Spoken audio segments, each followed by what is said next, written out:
आप अंदाजा लगाएं कि जब हुजूर सल्लल्लाहु अलैहि वसल्लम ने हिरकल के पास खत भेजा था, दावती खत था, हिरकल रूम का बादशाह था, उसके पास हुजूर ने खत भेजा था कि इस्लाम कबूल कर लो।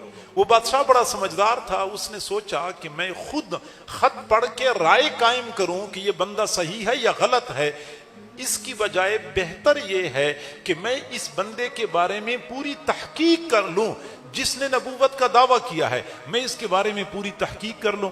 चुनांचे अपने करंदों से कहा कि हमारी मुल्क में अगर अरब इलाके से कोई काफिला आया हुआ हो तो उन लोगों को मेरे पास ले आओ ताकि मैं इस बंदे के बारे में तफसीलात पूछ लूं जिसने नबूवत का दावा किया है। तो उस वक्त हजरत अबू सुफियान रज़ियल्लाहु अन्हु और उनके साथियों का काफिला गया हुआ था शाम। हजरत अबू सुफियान अभी मुसलमान नहीं हो चुके थे, लेकिन उनको हिरकल के पास पहुंचाया गया। फिर हिरकल ने कुछ सवालात पूछे, बहुत समझदार था। बुखारी शरीफ में वो लंबी हदीस तफसील के साथ मौजूद है। हुजूर सल्लल्लाहु अलैहि वसल्लम का खानदानी पस मंजर किया है, आपके अखलाक किया है, आपकी तालीमात किया है, आपके अबा व अजदाद कैसे थे, यानी बहुत तफसील से सवालात पूछे। और उन सवालात के जवाब में हजरत अबू सुफियान रज़ियल्लाहु अन्हु ने ठीक ठीक जवाबात दिए।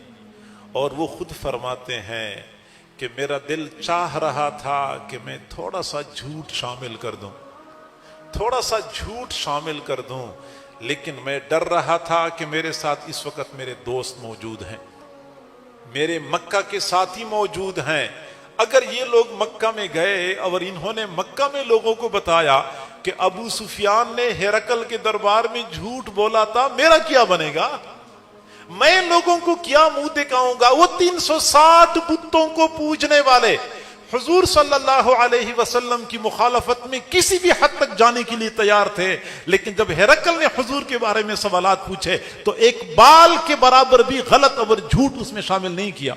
शर्मा रहे थे कि लोग क्या कहेंगे कि अबू सुफियान ने झूठ बोला था। और आजकल सियासी इख्तिलाफ की बुनियाद पे अल अमान वल हफीज अपनी आकिबत पर बात कर रहे होते हैं। अपने लीडर की खुशनुदी के लिए या उसको सपोर्ट करने के लिए या उसके दिफा करने के लिए दूसरे लीडरों की मट्टी पलीद करना, उन पर बेजा इल्जामात लगाना, तोहमतें लगाना, इसकी तो लोग परवाह नहीं करते कि हम कर क्या रहे हैं। क्या कब्र में ये लीडर हमें बचा लेगा? पता नहीं बेचारे का अपना क्या हाल होगा, हमें क्या बचाएगा? फिर क्या क़यामत के दिन हमें ये बचा लेगा? इस दुनिया में हमारा हाल यह है, पता नहीं इंसानी अक्ल क्यों काम नहीं करती। हाल यह है, आए रोज आप लोग सुनते होंगे कि स्टेज पर किसी भी मोहब्बत करने वाले ने लीडर से मुसाफा करने की कोशिश की तो उसको थप्पड़ लगे, उसको धक्के दे दे के पीछे कर दिया गया और उसको जलील करके स्टेज से उतार दिया गया। जिस लीडर के साथ स्टेज पर बैठना या खड़ा होने की हमें इजाजत नहीं दी जाती, उस लीडर की खातिर हम अपने अल्लाह को नाराज कर रहे होते हैं, अपनी आकिबत पर बात कर रहे होते हैं, अपने अजीज व अकारिब दोस्त अहबाब को नाराज कर रहे होते हैं। भाई भाई के साथ बाहम दस्तु गरेबान, सालों की दोस्तियां दुश्मनी में बदल जाती हैं इन लीडरों की खातिर। और इन सब के करतूत हम सबके सामने हैं। किसको नहीं पता कि किसका क्या किरदार है और वो क्या कुछ करते रहे हैं, उसकी माजी किया है और इसका हाल किया है और इसके अज़ाइम किया है, हम सबको पता है। तो मेरे भाइयों, होश से काम लेना चाहिए।